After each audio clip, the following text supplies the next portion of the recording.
exercice 4, TD4. E représente l'ensemble des fonctions continues sur -1 dans R, menu du produit scalaire. Fg, c'est l'intégrale de Fg dt, et P et I sont respectivement les sous-espaces vectoriels de E formés par des fonctions paires et impaires.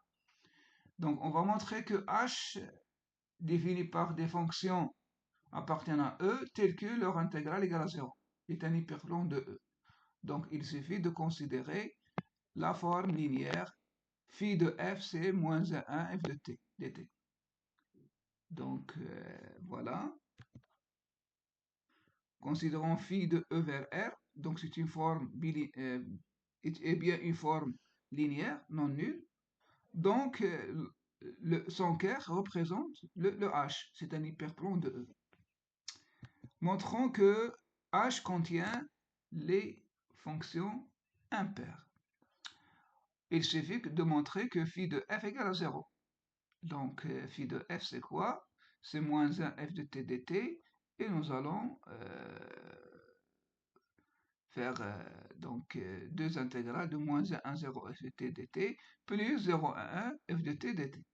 Alors, en faisant un changement de variable ici, en posant par exemple le t c'est -u, alors on obtient, voilà, -1 0 t, donc ici c'est moins, donc c'est plus, c'est moins, donc c'est moins, donc c'est égal à 0 à 1 0 f de t dt, et en changeant c'est moins, et la somme c'est 0. Voilà, donc f appartient à h. Petit b, montrons que la somme est directe. Donc, on sait que la seule fonction qui est paire et impaire, c'est la fonction nulle.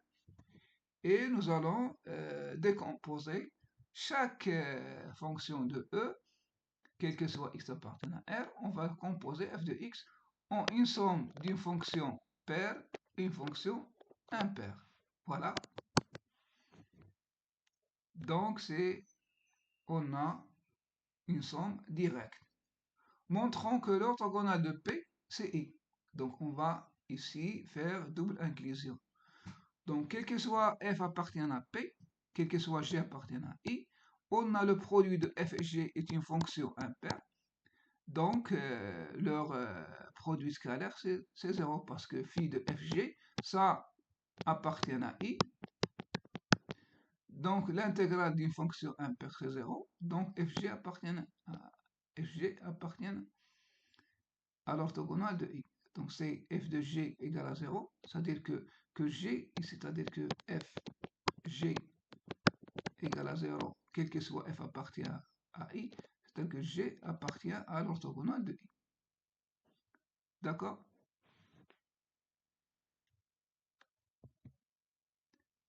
Inversement, je prends h appartient à l'orthogonale de I. Donc, quel que soit g appartient à I, h orthogonale de g égale à 0. Quand E est une somme directe, donc le h s'écrit comme étant la somme de f et g avec f pair et g impair. Revenons à cette condition. Donc, je vais remplacer le h par f plus g, scalaire g.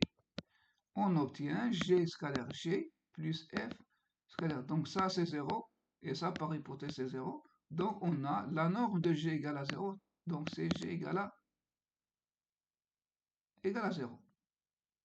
Donc, on a bien le h appartient à I. Voilà.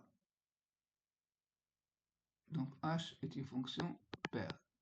Par suite, on a l'orthogonale de I est inclus dans P. Voilà.